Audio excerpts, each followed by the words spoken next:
A recent online financial storm in China has seen multiple leaders in the peer-to-peer P2P online lending industry sentenced to life imprisonment. Videos shared by netizens show victims of some P2P platforms kneeling and begging for help from Chinese government officials, a desperate plea for assistance. Another video reveals the plight of victims from the P2P platform Hongling Venture Capital who are seen protesting for their rights. The footage shows police forcibly removing a woman from the scene and detaining a man who protests that the police are arresting people indiscriminately. Onlookers raised their hands and said that they wanted legal actions. The growth of P2P online lending platforms in mainland China surged from 2014, encouraged by the Chinese government's supportive stance and policies. But the lack of effective regulation led to a crisis, with numerous platforms collapsing. This left many lenders unable to recover loans, effectively becoming financial refugees. These victims, seeking redress from various government departments, faced oppression with the authorities. The chaos in the P2P sector and millions of financial petitioners caused panic within the government, leading to a crackdown on these platforms and the arrest of several online lending magnates. Recently, prominent figures in the internet finance sector, including P2P godfather Zhou Xiping, whose son Wealth He Yuan, former Hong Kong satellite TV president Li Wenfen, and the principal responsible person at Neo Capital, Pen Tie, were sentenced to life imprisonment for crimes such as fundraising fraud and illegally accepting public deposits. But the victims of these P2P platforms have been left without any compensation. In light of these events, Wu Huiling, a part-time professor at Taipei University of Technology, criticized the Chinese government's approach. According to Wu, the government's seizure of the personal assets of online lending tycoons is merely a tactic to seize money, rather than a genuine effort to solve the problems of the common people. Wu argued that China, lacking a rule of law system, offers little hope to its citizens, and it's more focused on generating profits for the governments than considering the welfare of the public. He emphasized that China's lawless society needs political reform and structural changes to build a legal system that oversees society. Wu suggested that only with the fall of the Chinese government could the people of China expect better days. On December 7, Zhou Xiping, chairman of Hongling Venture Capital and dubbed the P2P godfather, was sentenced to life in prison in a first-instance trial for illegal fundraising. Zhou and 17 other defendants were convicted of fundraising fraud, illegal absorption of public deposits, and embezzlement, receiving sentences ranging from 11 years to 2 years and 6 months, along with fines. According to court documents from 2009 to 2021, Zhou and others illegally raised about 109 billion yuan from over 480,000 people through Hongling Venture Capital's online platform. Despite knowing the company's significant financial shortfall, Zhou continued to raise funds through false lending projects like consumer finance, debt replacement, and red treasure, using the raised funds mainly to repay matured financing projects and maintain operations, without generating profit. Zhou, as the actual controller of investment apps, TZ Bao, and Hongling Capital Offline Finance, misuses these illegal raised funds, committing fundraising fraud for over 20.4 billion yuan. Zhou founded Hongling Capital in March 2009, making it a leader in the P2P online lending industry. The platform's unique feature was its platform compensation model, which minimized investor risk by covering bad debts. This approach contributed to the rapid growth of Hongling Venture Capital. In March 2014, Hongling Venture Capital launched its first financing project worth over 1 billion yuan, leading to an explosive increase in transaction volume. According to public records, the platform's total transactions soared from 5.1 billion yuan in 2013 to 105.2 billion yuan in 2015, marking rapid growth.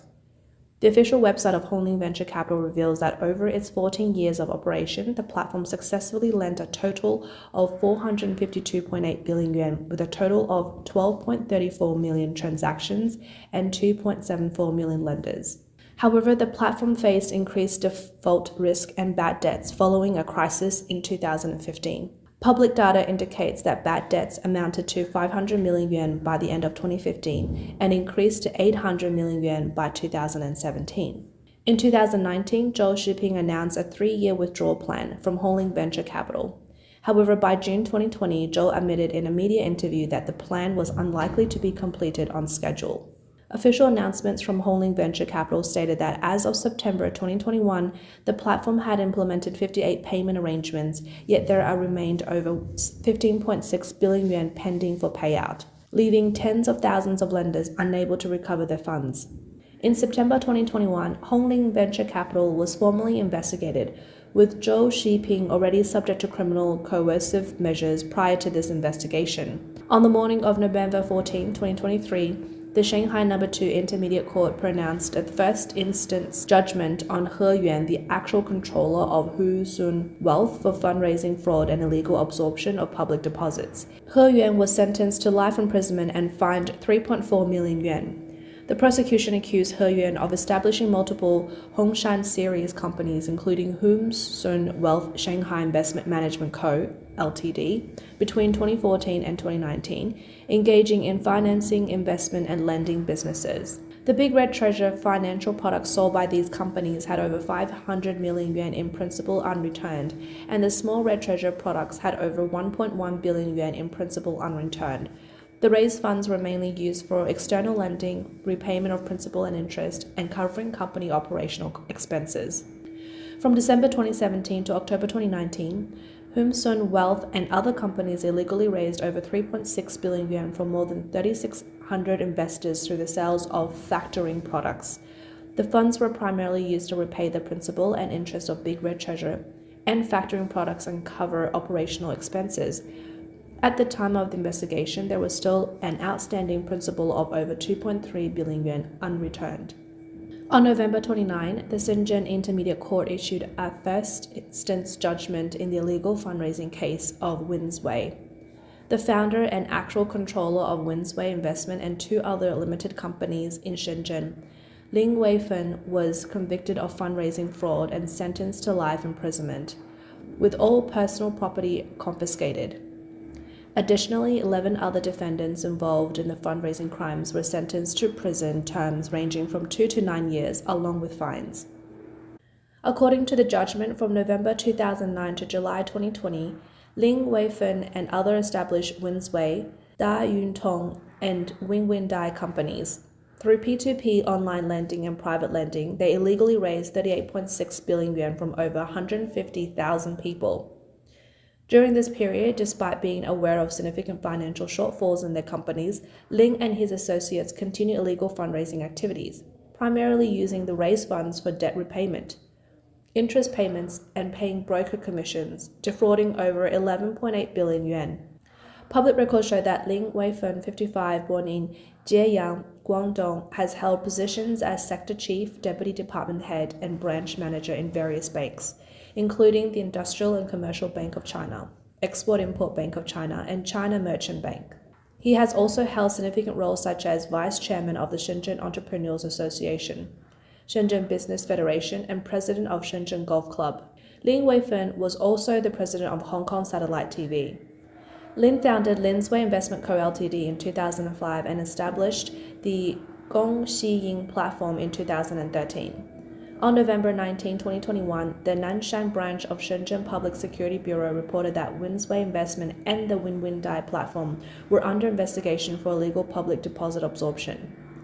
The platform had accumulated loan amounts of almost 22 billion yuan, with over 46,000 loan transactions and over 183,000 lender occurrences involving over 12,000 borrowers.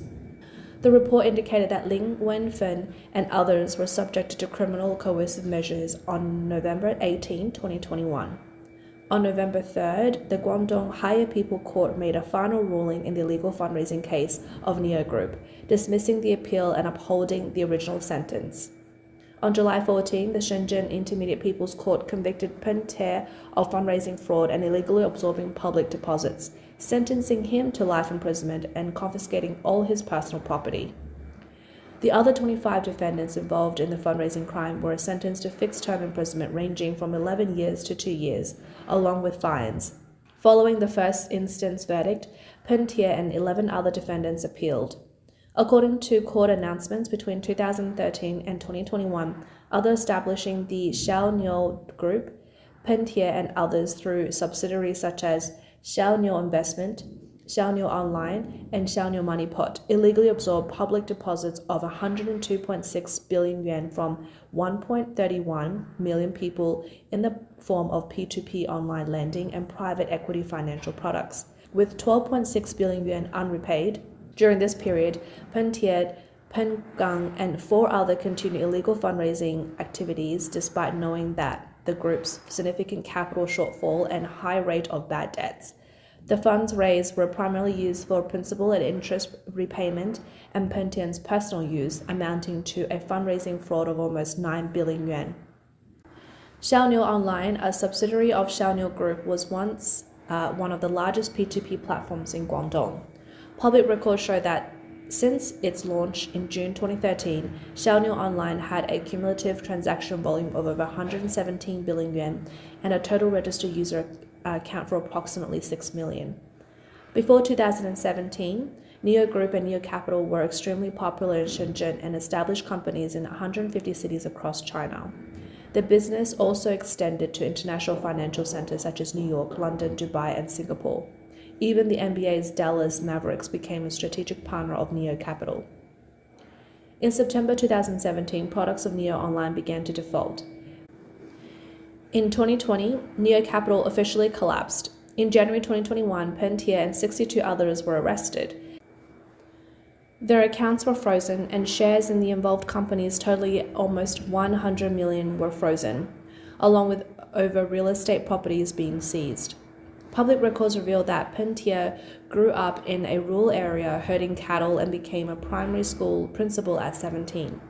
He studied at Shaoyang Teachers College, Hunan University, and Sun Yat-sen University, and also attended an EMBA program at Peking University. He served as the president of the Hong Kong-listed Kaisa Financial Investment Limited and co-founded the online lending platform RRJC, specializing in risk control before leaving to establish Neo Capital in 2012. P2P online lending after 2013 became a form of internet financial innovation promoted by the Chinese government authorities. At that time, Chinese Premier Li Keqiang and other senior government officials expressed their support for online lending multiple times. China Central Television also broadcasted dozens of positive reports from 2013 to 2015, praising the contributions of P2P online lending in easing financial difficulties for small and micro enterprises and meeting the investment needs of private capital. The number of legally registered P2P lending platforms peaked at nearly 5,000. Starting in 2016, a wave of defaults hit small and medium-sized P2P platforms. From 2018, larger platforms also began to default, with unpaid loans totaling 1.3 trillion yuan. Tens of thousands of people affected by the P2P crisis lost their investments, becoming P2P financial refugees. These victims sought redress through petitions but faced government suppression. On September 20, 2021, a video posted by netizens showed many victims of the defaulting Evergrande Health seeking justice in the streets, holding signs and calling for the government to stand up for the people.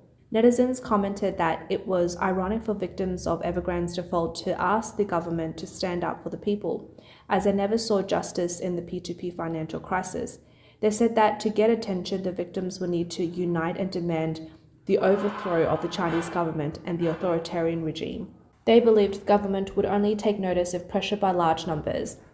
On October 2020, a netizen tweeted that Phoenix Finance, a P2P lending product under Phoenix TV, defaulted on repayments from September 11, affecting over 70,000 ordinary lenders, with a total of 10 billion yuan. The government of Beijing and Hainan were accused of inaction and allowing unscrupulous Phoenix Finance to exploit the people's hard-earned money. A victim from Henan, Mr. Zhou, said many victims believed CCTV's advertisements were defrauded by the P2P platforms in collusion with officials. Few have recovered their investments and some have died in despair.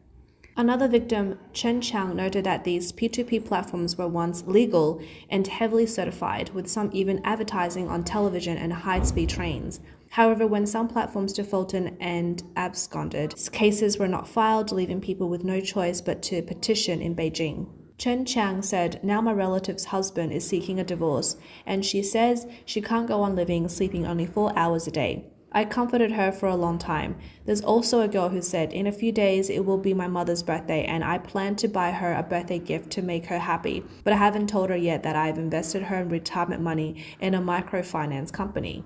A political commentator in the United States, Jing Yuantang, stated on December 10th that the Chinese government's identification of P2P as illegal fundraising was akin to slapping its own face, as these platforms had official approval and endorsement, blaming the platform's leaders had more political than economic motives, serving as a scapegoat for the economic crisis and a way to shift blame. Tang pointed out that many P2P platforms had state-owned backgrounds, with some even involving the second generation of Chinese government leaders, such as the niece of a top Chinese government leader. Despite risk control measures like bank custodianship and ICP certificates, the lack of regulation allowed executives to abscond the large sums, indicative of systemic issues, collision between power and money, and a widespread lack of integrity. A senior financial insider in mainland China previously revealed to overseas media that the Chinese government deliberately fostered P2P platforms, using state mouthpieces and semi-official institutions to promote financial innovation. The banks then sold bad debts to P2P platforms, which repackaged these assets to sell to unsuspecting people, with the financing ultimately returning to the banks, transferring the financial crisis burden onto the public.